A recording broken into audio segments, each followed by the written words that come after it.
ولسمشر غني د 2021 کال پسې د شخص اعلان شوی. درنو لیدونکو سلام ستړي مشه په موکړه تازه او مهم خبر ته. ولسمشر غني شپږ کاله لاس میاشتې او 19 ورځې د هیواد برحاله ولسمشر و. تر 2018 تر اخره پورې هیڅ نړیوالې ادارې په نوموړي کوم تور ونه لګوله.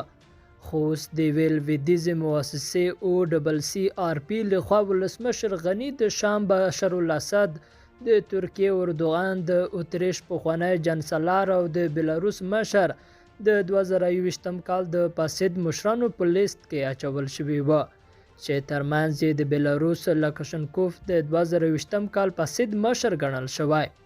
که تاسو اوس فکر وکړئ ولسمشر غني تر 2018 پورې هم د هیواد ولسمشر و، خو تر هغه وخته هیڅ ورته د فساد ګوته نه ونیولې. خو د 2021 کال په دې 8 میاشتو کې څه پیښ شول چې ولسمشر ته د فساد ګوته ونیول شي؟